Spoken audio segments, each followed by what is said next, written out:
Next to Syria, the Prime Minister yesterday visited the summit of Mount Hermon.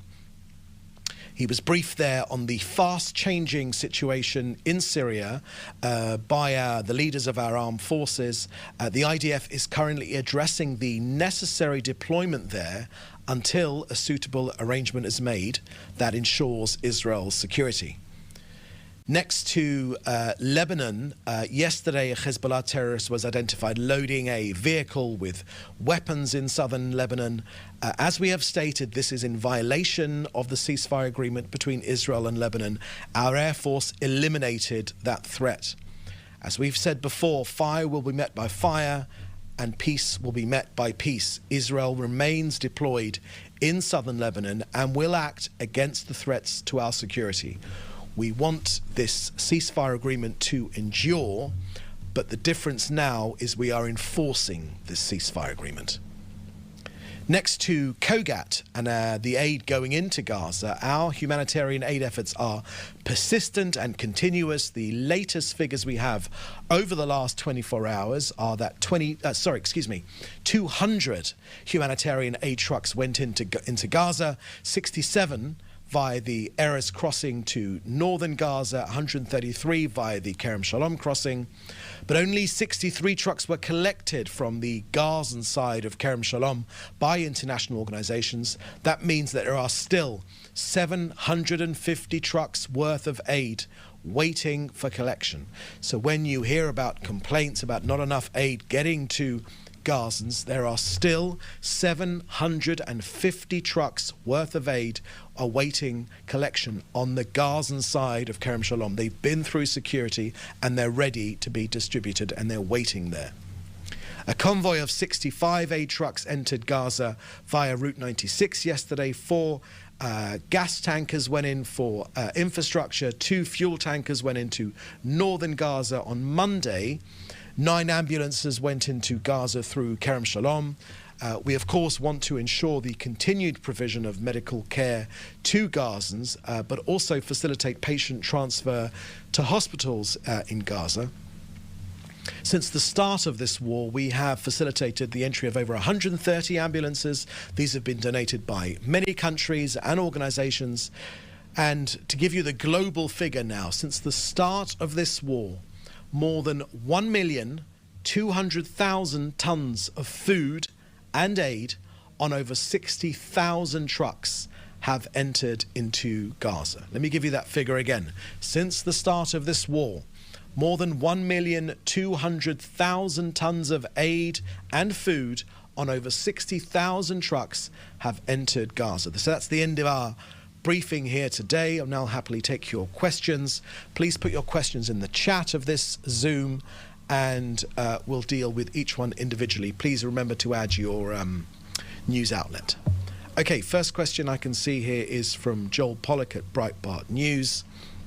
Firstly, would Israel consider holding onto the peak of Mount Hermon, giving its strategic importance? Thank you for that question, Joel. I shared with you the comments made by the Prime Minister on after his visit at the peak of Mount Hermon. The Prime Minister said, and I shared those comments with you today, and you can get them from the Prime Minister's website. He said that that point is of great importance, great strategic importance, because not only from that highest peak in this region, you can see over all of northern Israel, but you can also see over Syria as well. And I've given you the Prime Minister's comments there, and I've got nothing more to add on that. Number 2, from Joel Pollack at Breitbart News, would Israel consider annexing Druze areas of Syria? Thank you for that question, Joel. We've got nothing to add on those areas. I would just tell you, as many of you may have seen in the news, lots of the Druze residents close to our border inside Syria are asking for precisely that, but I haven't got anything more to add on that. Also, just to say, on the Golan, which is Israeli sovereign territory recognized by the US, we hope other countries also follow that suit. You know, the Golan is an example where people actually live in peace. Druze, Jews, Christians, all living in peace on the Golan. The Prime Minister's called for more Israelis to move to the Golan because it is such an important strategic point which protects this country. As I say, whoever controls the Golan actually has vantage and control of the whole of northern Israel, which is why it is so important that it remains a sovereign part of Israel. The next question here is also from Joel Pollock. What can Israel do to protect the Kurds in Syria from being harmed by Turkey? Thank you for that question. Look, when it comes to the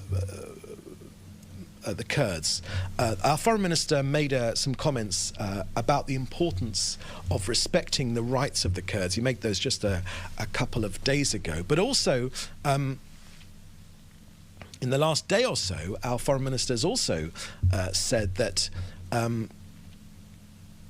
that Turkey has been systematically encroaching on Syrian territory. 15% of Syria is controlled by Turkey. It's a process that began with a military operation in 2016, in 18, in 2019, and it continues to this very day.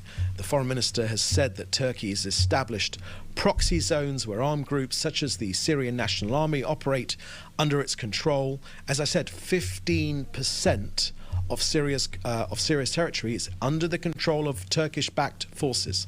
This is a point which is almost never made in international media.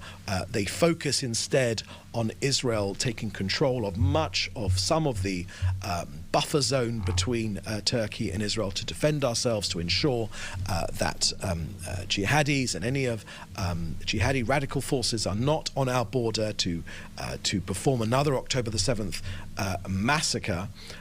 But they almost never, international media, have seen very little coverage of the Turkish-backed forces which control 15% of Syria. So, and in these areas, it's not just military control. Our foreign minister has made clear that Turkish currency is being used. There are Turkish bank branches, and postal service has been operating. So, the Turkish media the Turkish military is bombarding the infrastructure in northeastern autonomous region of Syria, and they're using aircraft and UAVs. So look, Turkey supports these jihadi forces that operate against the Kurds in Syria. So the last country really that can speak about the occupation in Syria is actually Turkey, with 15% of Syria's territory under the control of its proxies, operating under Turkish patronage. And there is certainly, as our foreign minister has made clear, no justification for the continued Turkish aggression and violence against the Kurds in Syria. I think that answers that question comprehensively. Next question, number 4. Would Israel insist on all the hostages being released at once rather than a deal in stages? Thank you for that question, Joel. Let me read your question again. Would Israel insist on all hostages being released at once rather than a deal in stages? Look, I think the less said the better about the hostage negotiations which are happening right now. But of course, it's a no-brainer that we'd like all the hostages to be released right now at once. We've said very, very clearly that all the hostages back, released, 100 of them, dozens of them alive, many of them killed already by Hamas, and Hamas surrendering would end this war instantly.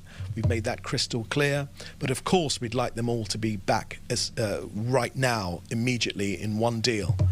But look, with God's help, we are acting relentlessly to get them all home, all of them, the living and the murdered. But I think it's correct that the less we discuss this, the better. Now is the time for actions. It's not time for words. In the past, there's been a lot of hot air spoken about our hostages, perhaps too many words and not enough action have been spoken. We, from Israel's point of view, we are focused. We are working with everything we have to get them out of hell, and they are in hell right now. So look, from me and from this podium, no more words are needed. Words will follow, and there will be plenty of them once our people are released from hell and given back to their families and to this country. It's an open wound in this country, and all of us are desperate to get our people home safely. Next question, also from Joel Pollack at Breitbart News. Question number 5. After Ireland's anti-Israel moves, Foreign Minister Saar said that the president of Ireland was always an anti-Semite. How can you repair the relationship after that? Thank you for that question, Joel. It is not for Israel to repair this relationship. It is for Ireland. The Irish are the offenders in this scenario. So it's not for Israel to repair this. You know, when it comes to anti-Semitism, we are the victims of anti-Semitism. We are not the perpetrators of anti-Semitism. There's nothing that Israel does that promotes anti-Semitism. Anti-Semitism is a sickness. It is Jew hatred. It is the oldest hatred we have been faced. Anti-Semitism is, as the former Chief Rabbi Lord Jonathan Sacks very wisely said, he said it was the oldest hatred in the world. There's nothing that we do that promotes it or it can ameliorate it. Absolutely not. It is Jew hatred. So when it comes to Ireland, our foreign minister, Saar, exactly as you have said, has instructed the closure of Israel's embassy in Ireland. The actions taken by Ireland, double standards, anti-Semitic rhetoric of the Irish government against Israel, they're rooted in efforts to delegitimize and demonize the only Jewish state in the world, and the Irish government also recognized a Palestinian state during the attacks on Israel. Who praised that recognition? Hamas, a terrorist organization. So Ireland have attempted to redefine genocide, the actual word genocide, in international law, so it supports the baseless claims made by Israel at the ICJ, made against Israel in the ICJ, and they've backed politically motivated cases at the ICC, and they've promoted anti-Israel measures within the EU, and they've fostered hostility towards Israel. And also, of course, Ireland is one of the few European countries that has not adopted the IHRA definition of anti-Semitism. Its government have failed to take effective measures to combat the surge in anti-Semitism within Ireland. I heard Israel's ambassador to Ireland talking about threats to her personal safety, which were not taken seriously at all, which is the duty of the host country for any embassy that is within their country. But Israel, from our point of view, I'll tell you what we're doing. We are focusing our resources on strengthening bilateral relations with other countries worldwide, according to the priorities which also take into account the attitudes and actions of these states towards Israel. So there's nothing that Israel can do. It's up to Ireland. Can I just add on this that Ireland was a country which signed the condolence book for Adolf Hitler when Hitler killed himself in 1945. What an appalling legacy. Okay, next question. Economist number 6, Jeffrey Sachs, told the US media personality Tucker Carlson that the fall of Assad was a part of a 30-year plan by Netanyahu, whom he blamed for the war in the Middle East. Can you respond? Yeah, so that's an age-old anti-Semitic trope that Israel is, of course, behind all the wars in the region and in the world, exactly.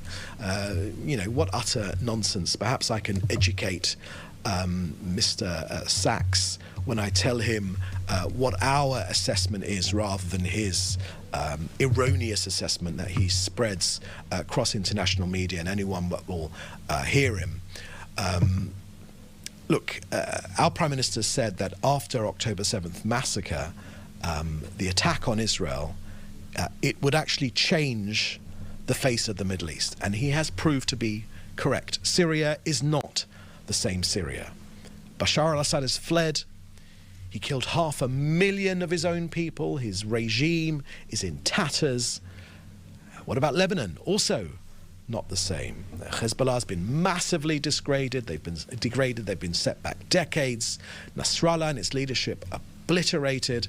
And what about Gaza? Gaza, it was also not the same Gaza. Hamas close to being defeated. Sinwar eliminated. We've shattered the Hamas battalions. The Prime Minister's talked about 20,000 terrorists killed and taken off the battlefield. Mohammed Daif gone. All the senior Hamas officials gone, eliminated. And also the head of the axis of Iran itself. Iran is not the same Iran. Major parts of Iran's air defense system have been destroyed, and their missile manufacturing capabilities massively degraded. We've demolished a significant component of their nuclear program. We've done this not only for us here in Israel, but they've done this for the safety and the peace of the world. And I would add, it's about time the world appreciated the fact that we here in Israel, together with our allies, are standing up to Iran.